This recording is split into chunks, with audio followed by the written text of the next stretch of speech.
Assalamualaikum warahmatullahi wabarakatuh. Apa kabar sobat-sobat semuanya?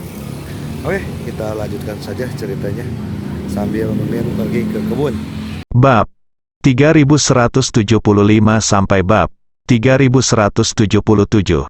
Jelas sekali, Zhang Ning tidak menyadari ketidakpedulian Zhou Yutong dan masih memamerkan keunggulannya terhadap dirinya sendiri. "Hei, nak, minggir," kata Zhang Ning pada Ye Chong. Dia lelah berdiri dan menggoda dan ingin duduk. Ye Chong mengabaikan Zhang Ning sama sekali. "Ya Tuhan, nak, apakah kamu tidak mendengarku? Aku sudah bilang padamu untuk menyingkir," Zhang Ning melanjutkan. Ye Chong berkata dengan acuh tak acuh, "Mengapa saya harus menyingkir? Nak, di mana kamu mengatakan begitu banyak omong kosong? Saudara Zhang memintamu untuk menyingkir. Jadi keluarlah dari sini. Orang baru itu adalah benar-benar bodoh," kata seorang pria gemuk berkacamata kepada rekan prianya. "Benar, nak, alangkah baiknya kamu mendengarkan saudara Zhang," kata yang lain. Tampaknya Zhang Ning ini adalah pemimpin dari rekan-rekan prianya.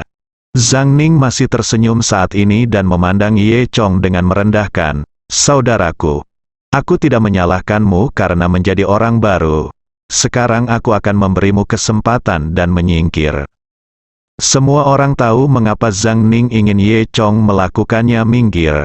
Dia ingin duduk dan menggoda. Rekan perempuan lainnya mendengus, tapi suaranya tidak meremehkan, tapi sedikit cemburu. "Tidak, aku masih harus mengemasi barang-barangku." Ye Chong menolak Zhang Ning tanpa ampun. Wajah Zhang Ning menjadi gelap dan dia merasa sangat tidak senang. "Oke, kamu memiliki karakter seperti itu, jalan kita masih panjang," Zhang Ning mengancam sambil tersenyum.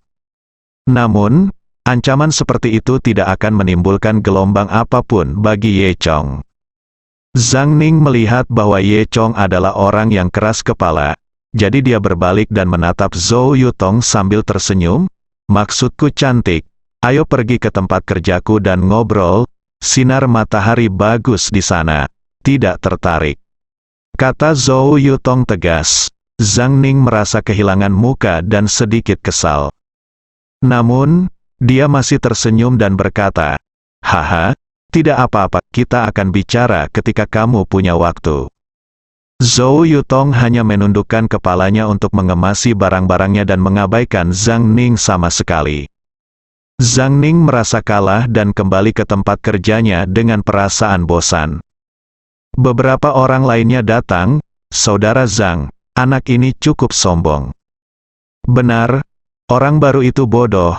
Kita harus mencari kesempatan untuk mendidik orang ini. Lihat, dia dari desa Nantianmen, orang yang sangat jahat." Beberapa orang berbisik di telinga Zhang Ning. Zhang Ning tidak berbicara, tapi menatap punggung Ye Chong dengan dingin. Saat beberapa orang sedang berbicara, Lao Yu keluar rumah. Di tangannya, dia memegang setumpuk dokumen. "Ada banyak kesalahan dalam tagihan ini. Temukan semuanya, lalu beri saya jumlah totalnya berdasarkan setiap itemnya," kata Lao Yu. Dia menyerahkan dokumen itu kepada Zhang Ning dan berkata, "Zhang Ning, Anda bertanggung jawab untuk mengalokasikan masalah ini, sehingga semua orang dapat mengambil tindakan dan menyelesaikannya sesegera mungkin." Zhang Ning mengangguk dan berkata sambil tersenyum, "Jangan khawatir, Lao Yu, aku berjanji selesaikan tugasnya." Setelah mengatakan itu, Lao Yu kembali ke kantornya. "Sudah selesai, ada pekerjaan yang harus dilakukan lagi. Hei, ini waktunya menemukan kesalahan dan melakukan perhitungan lagi. Aku pusing saat melihat tagihan ini." Pria gemuk yang berbicara sebelumnya memutar matanya dan mengeluh. "Itu benar. Saya masih ingat terakhir kali kami menyelesaikan tagihan ini. Kami membutuhkan waktu seminggu penuh, dan hampir membuat semua orang gila." Menghadapi keluhan semua orang, Zhang Ning tersenyum dingin. Lalu, dia berjalan langsung ke meja Ye Chong dan melemparkan tumpukan dokumen ke Ye Chong. "Saudaraku, tugas ini diserahkan padamu. Lakukan dengan baik. ini pekerjaan pertamamu, kata Zhang Ning sambil tersenyum. Beberapa orang lainnya langsung menunjukkan ekspresi sombong. Mereka tahu bahwa Zhang Ning berusaha melecehkan Ye Chong. Beban kerja ini, bahkan untuk mereka berlima, akan memakan waktu seminggu. Sekarang semuanya diserahkan kepada Ye Chong saja. Bukankah dia akan kelelahan sampai mati? Dan Zhang Ning memiliki sesuatu yang lebih menakjubkan. Dia berkata, kali ini ketat dan tugasnya berat. Jika Anda tidak dapat menyelesaikannya, Anda harus bekerja lembur. Anda akan selesai ketika Anda menyelesaikannya. Zhou Yutong mengerutkan kening. Meskipun dia tidak tahu banyak tentang itu, aku tahu betapa rumitnya pekerjaan ini, tapi menilai dari sikap dan ekspresi semua orang barusan, ini jelas merupakan pekerjaan yang sangat sulit. Haruskah pekerjaan ini diberikan kepada semua orang? Zhou Yutong berkata. Jika dia diminta melakukannya sendiri, bisakah dia menyelesaikannya? Bukankah ini tidak adil? Melihat Zhou Yutong berbicara mewakili Ye Chong, Zhang Ning merasa sedikit tidak senang. Namun, dia masih tersenyum dan berkata, cantik. Bagaimana ini adil atau tidak adil? Pemimpin meminta saya untuk mengalokasikan pekerjaan, dan saya dapat mengalokasikannya sesuka saya. Bukankah dia setuju? Setelah mengatakan itu, Zhang Ning melihat ke Ye Chong dengan bangga. Ye Chong tidak mengatakan sepatah kata pun. Haha, itu benar. Melihat Ye Chong tidak berbicara, Zhang Ning mengira Ye Chong pemalu. Nak, kamu baru di sini, kamu harus bekerja lebih banyak. Jika kamu tidak yakin, ketika kamu masuk ke posisi saya, kamu bisa melakukan hal yang sama seperti saya. Haha, Zhang Ning tertawa. Beberapa rekan lainnya pun ikut menertawakannya. Ye Chong terlalu malas untuk berdebat dengan Zhang Ning dan yang lainnya dan tidak berbicara. Selanjutnya, Ye Chong menghabiskan sepanjang sore memilah dokumen-dokumen ini. Kecuali 2 kali ke toilet dan 2 kali minum air. Zhang Ning dan beberapa orang lainnya mengobrol, tidak melakukan apapun, dan mengejek Ye Chong dari waktu ke waktu. Zhou Yutong sangat marah dan ingin membantu Ye Chong. Namun, begitu dia memikirkan perhitungannya, dia melepaskan gagasan, membantu orang lain. Maaf Ye Chong, kamu harus melakukannya sendiri. Lebih baik aku berpura-pura tidak mengenalmu, pikir Zhou Yutong dalam hati. Hingga jendela berangsur-angsur meredup dan tiba waktunya pulang kerja. Oh, hari ini benar-benar memuaskan. Zhang Ning menggeliat dan bersiap untuk pulang kerja. Ayo saudara-saudara, saudara Zhang, saya mentraktir kalian semua dengan ginjal panggang hari ini, kata pria gendut berkacamata itu. Beberapa orang lainnya langsung setuju. Xiao Hong, kamu mau pergi? Fatih bertanya pada gadis lain di kantor. Xiao Hong menggelengkan kepalanya. Aku tidak pergi.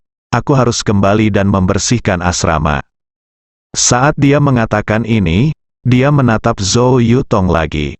Karena kedatangan Zhou Yutong, dia harus menyerahkan setengah dari ruang asramanya. Zhou Yutong mengambil kesempatan itu dan berkata, Saudari Xiao Hong, ayo kita kembali bersama. Hei, Saudari Yutong, kenapa kamu tidak pergi makan bersama kami? Pria gendut itu bertanya sambil tersenyum. Zhou Yutong menggelengkan kepalanya, tidak perlu. Setelah mengatakan itu, Zhou Yutong dan Xiao Hong berjalan menuju pintu kantor. Sebelum pergi, Zhou Yutong melirik Ye Chong. Pada saat ini, Ye Chong juga berdiri dari tempat duduknya, menggeliat dan berkata, ya, sudah waktunya pulang kerja. Aku benar-benar kelelahan sore ini. Ye Chong juga mengalami kehidupan menjadi seorang sosial, binatang, rasakan. Karena itu, Ye Chong mengemasi barang-barangnya dan bersiap untuk pergi. Berhenti, siapa yang menyuruhmu pergi? Zhang Ning memanggil Ye Chong dengan dingin. Ye Chong bertanya, setelah bekerja, apa yang kamu lakukan di sini jika kamu tidak pergi? Nak, apakah kamu mengalami masalah dengan telinga atau kepalamu? Apakah kamu tidak mengerti aku? Zhang Ning sangat marah dan merasakan itu dia otoritasnya dilanggar. Sudah kubilang, kamu tidak boleh pergi sampai kamu menyelesaikan tugas ini. Melihat Zhang Ning marah, pria gendut dan yang lainnya menjadi tenang. Zhou Yutong dan Xiao Hong, yang hendak pergi, juga berhenti di depan pintu. Xiao Hong hanya ingin menonton kesenangan itu. Zhou Yutong, sebaliknya, sangat mengkhawatirkan Ye Chong. Bagaimana kamu tahu pekerjaanku belum selesai? Ye Chong bertanya lagi. Kalimat ini tidak menghentikan Zhang Ning. Kamu, apa yang kamu katakan? Apa maksudmu? Tanya Zhang Ning. Ye Chong tidak mengatakan apa-apa dan melemparkan tumpukan dokumen ke meja Zhang Ning, bersama dengan lembar ringkasan. Aku sudah selesai, bisakah aku pergi sekarang? Kata Ye Chong. Semua orang memandang Ye Chong dengan heran. Kamu sudah melakukan semuanya? Dalam satu sore? Apakah kamu bercanda? Tanya pria gendut itu. Alasan mengapa mereka mengeluhkan pekerjaan ini sebelumnya adalah karena tidak mudah untuk dilakukan. Fatih mengatakan mereka membutuhkan waktu seminggu untuk menyelesaikan pekerjaan ini, dan hal itu tidak berlebihan sama sekali. Beberapa orang bekerja sama untuk melakukan pekerjaan selama seminggu, dan sekarang Ye Chong mengatakan pekerjaan itu selesai dalam satu sore.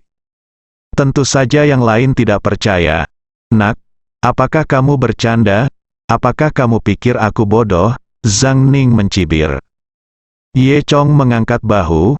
Ketika saya mengatakan itu sudah selesai, maksud saya sudah selesai. Jika Anda tidak percaya, periksa sendiri. Zhang Ning mendengus dingin dan berkata, Nak, jika Anda berani berbicara omong kosong, Anda akan menjadi tidak berguna. Saya jamin Anda tidak akan datang besok, sudah waktunya berangkat kerja. Dengan mengatakan itu, Zhang Ning membuka tumpukan dokumen. Dia membaca 3 halaman pertama dengan hati-hati dan menemukan bahwa memang ada kesalahan, yang ditandai oleh Ye Chong. Setelah membaca beberapa halaman lagi, benar saja, semua halaman yang bermasalah telah ditandai. Kemudian Zhang Ning melewati beberapa halaman untuk melihat apakah ada masalah. Melihat Zhang Ning terdiam, Ye Chong berkata, bagaimana, apakah kamu sudah selesai memeriksa? Jika belum, kamu periksa perlahan, aku akan pulang kerja dulu.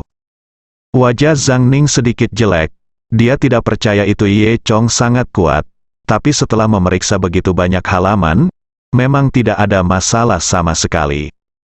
Jika Anda memeriksa lebih lanjut, Anda perlu memeriksa apakah ada cacat di seluruh buku. Tentu saja, Zhang Ning tidak bisa melakukan itu. Apakah anak ini benar-benar menyelesaikan semua pekerjaan ini? Zhang Ning berpikir dalam hati. Meski faktanya ada di depan matanya, Zhang Ning tetap tidak mau mempercayainya. Bagaimana ini mungkin? Bagaimana kamu bisa menyelesaikannya dalam satu sore? Zhang Ning bertanya. Apa yang terjadi? Bagaimana kamu melakukannya begitu cepat? Ye Chong mengangkat bahu dan berkata, apa yang aneh tentang ini? Aku pandai matematika sejak aku masih kecil, dan aku punya ingatan fotografis. Suatu sore sudah cukup bagiku untuk melakukan semua pekerjaan ini. Jadi kamu masih jenius. Pria gendut itu menaikkan kacamatanya. Saudara Zhang, apakah Anda benar-benar sudah selesai? Rekan lainnya bertanya. Mengapa saya tidak percaya? Zhang Ning memutar matanya ke arah yang pertama dan berkata, jika Anda tidak percaya, datang dan periksa. Mantan langsung berhenti bicara. Saat Zhang Ning masih berjuang, Lao Yu keluar dari kantor. Nah, Xiao Zhang, bagaimana kabarmu? Tagihan ini harus dibagikan dalam waktu 3 hari. Para bos sangat ingin mendapatkannya. Jika kamu tidak bisa menyelesaikannya, kamu harus bekerja lembur dalam 2 hari terakhir, kata Yutua.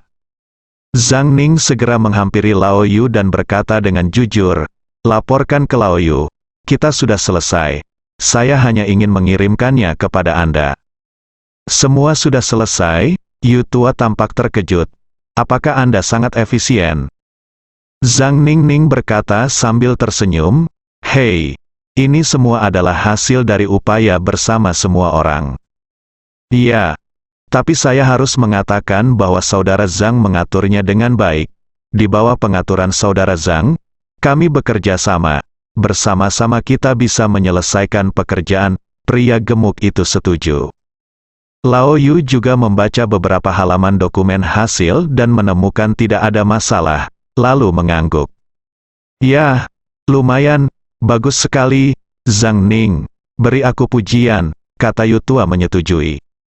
Zhang Ning tersenyum dan berkata, tidak, terima kasih bos atas dorongan Anda. Kami akan terus bekerja keras. Bagus sekali, kata Yutua, memegang dokumen itu dengan puas dan kembali ke kantornya. Sepanjang seluruh proses, Ye Chong tidak membantah dirinya sendiri. Dia jelas melakukan semua tugas ini sendirian, tetapi Zhang Ning menerima semua pujiannya. Zhou Yutong sangat marah. Dia belum pernah berada di tempat kerja, jadi wajar saja dia belum pernah melihat postur seperti itu. Adapun Ye Chong, yang belum pernah mengalami hal ini sebelumnya, dia sudah terbiasa dengan hal semacam ini. Dia tidak peduli sama sekali. HMPH, kamu sangat malu. Pekerjaan ini jelas dilakukan oleh orang lain, tetapi kamu dapat mengambil pujian untuk dirimu sendiri, kata Zhou Yutong dengan agak tidak senang. Zhang Ning hanya mengira Zhou Yutong lah yang berjuang untuk Ye Chong. Dia terkekeh dan berkata, apa milik orang lain? Kita adalah satu kesatuan. Jika kita terbagi menjadi begitu banyak detail, bagaimana kita bisa bekerja sama di masa depan? Setelah mengatakan itu, dia menatap Ye Chong dengan penuh kemenangan. Saudaraku, apakah menurutmu begitu? Ye Chong tersenyum, kamu benar. Haha, nak, sepertinya kamu berada di jalur yang benar. Zhang Ning berkata sambil tersenyum. Fatih dan yang lainnya juga tertawa bersama Zhang Ning. Tidak apa-apa, aku akan pulang kerja, kata Ye Chong. Setelah itu, dia mengabaikan yang lain dan meninggalkan kantor sendirian. Saat melewati Zhou Yutong, Ye Chong diam-diam mengedipkan mata pada Zhou Yutong. Zhou Yutong juga terdiam, berpikir bahwa Ye Chong bahkan bisa menanggung ini. Kemudian, dia juga pergi bersama Xiao Hong. Asrama di pabrik merupakan bangunan 2 lantai di bagian paling belakang taman pabrik. Lantai 1 adalah asrama putra dan lantai 2 adalah asrama putri. Sepulang kerja, banyak orang yang kembali ke asrama, dan tempat itu langsung menjadi ramai. Ada 4 orang yang tinggal dalam satu kamar di asrama putra. Zhang Ning, Fatih dan 2 rekan lainnya dari sebelumnya, tepatnya 4. Oleh karena itu, Ye Chong datang dan memberinya asrama terpisah. Asrama putri memiliki 2 orang per kamar. Xiao Hong awalnya tinggal sendirian, tetapi sekarang ada satu lagi, Zhou Yutong. Di dalam area pabrik terdapat kantin, kebanyakan orang makan di kantin, kembali ke asrama, mandi, dan bersiap-siap tidur. Ye Chong sedang berbaring di tempat tidur single di asrama, menatap dengan bosan ke langit yang semakin gelap di luar. Setelah beberapa saat, terdengar suara di jendela rumah Ye Chong, dan seseorang mengetuk jendela. Ye Chong melihat lebih dekat dan melihat Zhou Yutong di luar jendela. Dia membuka jendela dan berkata sambil tersenyum, Yutong, kenapa kamu ada di sini? Apakah kamu tidak mencari seseorang yang begitu tidak setia? Kamu tidak bilang kamu datang menemuiku. Jadi aku harus datang kepadamu sendiri. Zhou Yutong mencibir mulut kecilnya. Ye Chong terkekeh. Bukankah itu karena kita harus berpura-pura tidak akrab satu sama lain? Tunggu saja aku. Saat dia mengatakan itu, Ye Chong mendorong dirinya sendiri dengan keras dan dengan hati-hati melompati jendela. Ye Chong dan Zhou Yutong diam-diam datang ke ladang jagung di belakang area pabrik. Inilah yang sering disebut orang dengan Green Sazang. Melihat sekeliling terlihat hamparan batang jagung hijau yang lebih tinggi dari manusia. Di malam hari, tempat ini terlihat seperti mulut monster yang gelap. Jika itu adalah Zhou Yutong sendiri, dia tidak akan pernah berani masuk ke sini. Ketika dia dan Ye Chong datang ke sini, jantung mereka berdebar kencang. Saya pernah melihat karya sastra serupa, dan secara umum bukanlah hal yang baik bagi pria dan wanita untuk datang ke sini pada tengah malam. Yutong, kenapa wajahmu merah? Tanya Ye Chong penasaran. Di bawah sinar bulan, Ye Chong melihat wajah kecil Zhou Yutong yang sedikit merah. Wajah Zhou Yutong menjadi lebih merah ketika Ye Chong menanyakan pertanyaan ini kepadanya. Dia dengan cepat menggelengkan kepalanya dan berkata, "Tidak, tidak, siapa yang tersipu, kamu pasti salah melihatnya." Ye Chong menggelengkan kepalanya sambil tersenyum dan berkata, "Aku benar-benar tidak tahu apa yang terjadi di kepala kecilmu." "Bah, saya tidak memikirkan apapun, jangan menilai pria yang berhati jahat," kata Zhou Yutong. Ye Chong tersenyum dan berkata, Oke, aku penjahat." Saat dia mengatakan itu, mereka berdua berjalan di sepanjang jalan dan berjalan masuk. Tidak ada seorang pun di sini, dan Zhang Ning serta yang lainnya tidak akan melihat mereka. "Maksudku, Ye Chong, apakah kamu terlalu pengecut? Zhang Ning hari ini jelas-jelas mengincarmu, kenapa kamu tidak melawan? Dia juga mengambil semua pujian darimu?" Zhou Yutong bertanya. Ye Chong tersenyum dan berkata, "Jadi apa, kami di sini untuk menemukan pengkhianat, lebih baik bagi yang lain untuk menghindari menimbulkan masalah. Dia suka mengambil pujian, jadi silakan ambil itu." Melihat senyum jahat Ye Chong, Zhou Yutong saya merasa segala sesuatunya tidak sesederhana yang dikatakan Ye Chong. "Ngomong-ngomong, Ye Chong, apakah kamu benar-benar sebaik itu? Kudengar Xiao Hong berkata bahwa mereka berlima biasanya harus mengerjakan dokumen-dokumen itu selama seminggu, tapi kamu menyelesaikannya dalam satu sore." Zhou Yutong bertanya, "Apakah kamu benarkah, jenius matematika, masih memiliki ingatan fotografis?" Ye Chong tersenyum dan berkata, "Bagaimana saya mengatakannya, dibandingkan dengan orang biasa, saya memang dapat mengingat lebih banyak dan menghitung lebih cepat. Tetapi saya tidak sekuat itu. Saya bisa menyelesaikannya kerja seminggu di sore hari." Padahal, jika kemampuannya masih ada, Ye Chong memang bisa melakukannya. Namun, selain otaknya yang lebih baik, dia tidak berbeda dengan orang biasa. Mendengar perkataan Ye Chong, Zhou Yutong tercengang. "Hah? Apa maksudmu?" Ye Chong terkekeh. "Sebenarnya, saya baru saja menyelesaikan selusin halaman pertama, dan saya menulis sisanya secara acak. Semua statistik ditulis oleh saya." "Apa, kamu?" Zhou Yutong hampir tertawa terbahak-bahak. "Ye Chong, kamu terlalu buruk, bukan? Apakah kamu tidak takut mereka akan mengejarmu? Lihat, saya tidak berencana untuk bekerja di sini. Saya di sini hanya untuk mencari seseorang. Belum lagi, mereka jelas-jelas menindas orang. Mengapa saya harus bekerja dengan serius untuk mereka?" Ye Chong berkata sambil tersenyum. Selain itu, Zhang Ning mengatakan bahwa ini semua diselesaikan di bawah kepemimpinannya dan tidak ada hubungannya dengan saya. Bahkan jika saya dihukum pada akhirnya, itu tidak akan dihukum di kepala saya, kata Ye Chong. Zhou Yutong memukul lengan Ye Chong dengan tinju kecilnya. "Oke, kamu sangat jahat, tidak heran kamu tidak mengatakan sepatah kata pun ketika Zhang Ning bersaing untuk mendapatkan pujian. Kamu menunggunya di sini." Zhou Yutong sepertinya berpikir itu. Zhang Ning itu tampak menyedihkan.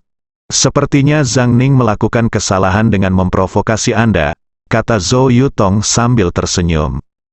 Ye Chong mengangkat bahu, tidak berkomitmen. "Ngomong-ngomong, apa yang harus kita lakukan selanjutnya? Bagaimana kita bisa menemukan pengkhianat itu?" tanya Zhou Yutong. Ye Chong berpikir sejenak. "Itu pertanyaan. Ngomong-ngomong, kamu harus bertanya pada Xiao Hong nanti untuk melihat siapa raja gosip di tempat ini." Zhou Yutong mengangguk. "Ayo kembali. Kita harus dicurigai jika kita sudah terlalu lama keluar," kata Ye Chong. "Tidak apa-apa, Xiao Hong masih dipanggil oleh pria gendut itu. Saya tidak tahu apa yang mereka lakukan, kata Zhou Yutong. Kedua orang itu sedang berbicara dan berjalan. Tiba-tiba mereka mendengar suara gemerisik. Apa yang terjadi? Zhou Yutong segera menjadi waspada. Pada malam yang begitu gelap, di ladang jagung yang terpencil, mendengar suara-suara aneh akan membuat takut semua orang. Ye Chong juga mengerutkan kening dan berjalan dengan hati-hati ke arah suara itu. Aku, jangan pergi ke sana dan ikut bersenang-senang, kata Zhou Yutong. Namun, ini bukan karakter Ye Chong. Sekarang dia telah menemukannya, tidak ada alasan untuk tidak melihatnya. Ye Chong datang untuk melihat dan terkejut. Saya melihat ruang terbuka kecil di antara jerami yang subur. Pada saat ini, ada monster berjubah merah berjongkok di sana, menggali tanah. Dikatakan monster, karena walaupun orang itu bertubuh manusia, dia berwajah hijau dan berwajah monster. Zhou Yutong tidak memiliki tekad Ye Chong. Ketika dia melihat monster itu, dia berteriak, "Ah!" Ye Chong buru-buru mencoba menutup mulut Zhou Yutong, tetapi sudah terlambat. Jeritan Zhou Yutong terdengar sangat jelas di malam yang sunyi. Monster itu tiba-tiba mengangkat kepalanya dan melihat ke arah Ye Chong dan Zhou Yutong dengan sepasang mata merah berdarah. Sebelum Ye Chong dan Zhou Yutong sempat bereaksi, monster itu mengambil tongkat dan berlari menuju Ye Chong dan Zhou Yutong. Lari, Ye Chong bereaksi lebih dulu dan menarik Zhou Yutong untuk melarikan diri. Namun, wajah Zhou Yutong menjadi pucat karena ketakutan, kakinya gemetar, dan dia lupa melarikan diri. Ye Chong menarik Zhou Yutong tetapi tidak menariknya. Sudah terlambat untuk berusaha lebih keras. Saya melihat monster berwajah hijau mendekati kedua orang itu. Dia mengangkat tongkatnya dan hendak menghancurkan mereka sampai mati. Pada saat kritis, bayangan hitam tiba-tiba melintas dan menendang monster itu. Monster itu jatuh ke tanah setelah ditendang, berguling-guling, lalu bangkit dari tanah dan lari dengan cepat. Saat Ye Chong hendak melihat sosok gelap itu menghindar dan menghilang ke dalam bayangan ladang jagung. Saya tidak tahu apakah bayangan hitam ini mengejar monster itu, atau hanya untuk menghindari Ye Chong dan tidak ingin Ye Chong melihatnya. Ye Chong mengerutkan kening, memikirkan semua yang terjadi di depannya. Tapi Zhou Yutong baru saja bereaksi. "Ye Chong, ada apa tadi?" "Yang mana yang kamu katakan?" Ye Chong bertanya. "Monster itu terlalu menakutkan." "Siapa milik kita?" Zhou Yutong bertanya dengan kaget. Ye Chong menggelengkan kepalanya. Faktanya, Ye Chong merasa di dalam hatinya bahwa bagian belakang orang yang menyelamatkan mereka tampak sedikit familiar. Namun, sekarang Ye Chong tidak dapat mengingat siapa orang itu. "Ayo cepat kembali, di sini terlalu menakutkan," kata Zhou Yutong. Ye Chong mengangguk. Setelah itu, kedua orang itu berjalan di sepanjang jalan semula, bersiap untuk kembali. Tidak lama setelah berjalan keluar, tiba-tiba muncul sesuatu dari ladang jagung. "Ah!" Zhou Yutong berteriak lagi. "Oh, jangan takut, nak. Aku manusia. Orang yang muncul adalah seorang pria berusia 50-an, mengenakan celemek lusuh dan berminyak, bersambung.